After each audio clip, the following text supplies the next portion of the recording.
ইন্দ্রাণী গাঙ্গুলি ঘরে বসে বসে আয়ুষ আর কুসুমের বিয়ের কথা ভাবছে।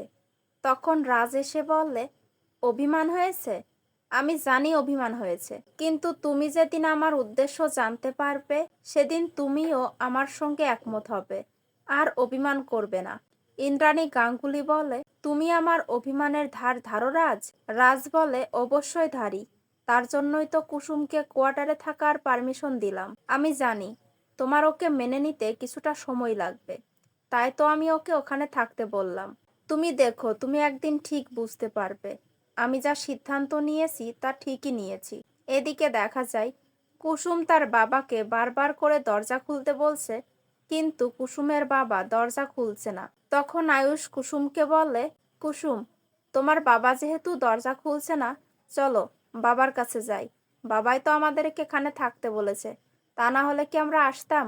আয়ুষ আর কুসুম সেখান থেকে চলে যেতে যায়, তখন কুসুমের বাবা দরজা খোলে আর তাদের দুজনকে ঘরের মধ্যে যেতে বলে।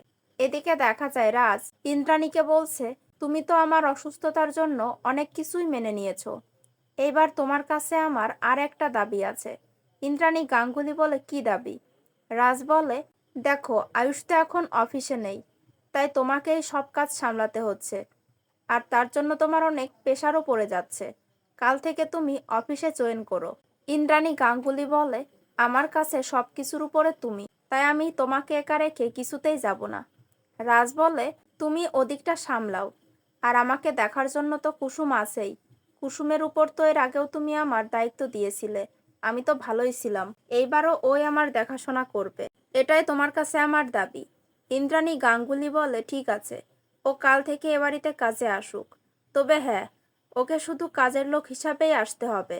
আমার বাড়ির বউ হিসাবে আমি ওকে কখনোই মেনে নেব না। ও এসে শুধু তোমারই সেবা করবে, আর কারো কোনো কাজ করবে না।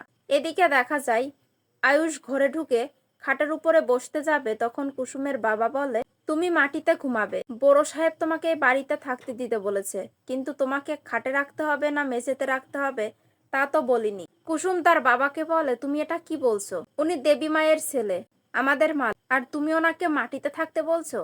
কুসুমের বাবা বলে, এখন উনি শুধুই তোর স্বামী, কর্তামা ওনার সঙ্গে সব সম্পর্ক ত্যাগ করেছে, তাই আমি ওনার সঙ্গে কোনো সম্পর্ক রাখতে চাই না। নিজের মেয়ের সঙ্গে সম্পর্ক রাখতে চায় না, সেখানে উনি তো পড়ে ছেলে। এরপরে সে নিজে খাটের উপর ঘুমিয়ে যায়। আয়ুষ আর কুসুম মাটিতে ঘুমিয়ে যায়। এদিকে দেখা যায় ঈশান প্রচন্ড খুশি, সে আয়ুষ আর কুসুমের মুখ সবসময় দেখতে পারবে বলে তাকে অনেক দূর যেতে হবে না দেখে। ঈশান আপন মনে কথা বলছে, তখন একটা বাচ্চা মেয়ে ঈশানকে ফোন দেয়। আননোন নাম্বার থেকে ফোন দেখে ঈশান প্রথমে একটু ঘাবড়ে যায়, এরপরে সে ফোনটা রিসিভ করে। ফোনের ওপাশ থেকে বাচ্চাটা বলে, বাবা তুমি কবে আসবে? ঈশান বলে, বাবা? বাবাকে ডাকবে আমাকে, মনে হয় রং নাম্বার। বাচ্চা মেয়েটা বলে, আমি আসলে আমার বাবাকে ফোন দিয়েছিলাম, রং নাম্বার হয়ে গেছে, এই বলে সে ফোনটা কেটে দেয়। এদিকে অনুশ্রী এসে ঈশানকে জানায় যে বাবা মনির সঙ্গে কথা বলেছে, মনি কুসুমকে এই বাড়িতে কাজ করতে আসার অনুমতি দিয়েছে। ঈশান আর অনুশ্রী দুজনে একে অপরকে জড়িয়ে ধরে খুশি হয়ে। এরপরে দেখা যায় পরের দিন কুসুমের বাবা কাজে বের হওয়ার আগে চিৎকার করে বলছে, আমার চাটা কখন আসবে শুনি? আমার চা দিতে হবে, এ বাড়িতে থাকতে গেলে কাজ করতে হবে, আমি ফ্রিতে কাউকে খাওয়াতে পারবো না। কুসুম আয়ুষ আর তার বাবার জন্য চা নিয়ে আসে, তারা দুজনে চা খাচ্ছে, তখন আয়ুষের বাবা এসে বলে, আমি ওকে এক কাপ চা পেতে পারি? কুসুম বলে, অবশ্যই পাবেন। এরপরে সে চা আনতে চলে যায়, কুসুমের বাবা কাজে চলে যায়। তখন আয়ুষের বাবা কুসুম আর আয়ুষকে বলে, আমি ইন্দ্রাণীর সঙ্গে কথা বলেছি, কুসুম তুমি আজ থেকে ও বাড়ির রান্নাঘর সামলাবে। ইন্দ্রাণী তোমাকে কাজের লোক হিসাবে যে বলেছে ঠিকই, কিন্তু আমার কাছে তুমি আমার বড় বৌমা। এরপরে দেখা যায় কুসুম গাঙ্গুলি বাড়ির কাজ করার জন্য এসেছে। এদিকে আয়ুষ বাড়ি থেকে বের হতে যাবে, তখন তার মায়ের সঙ্গে তার দেখা হয়ে যায়।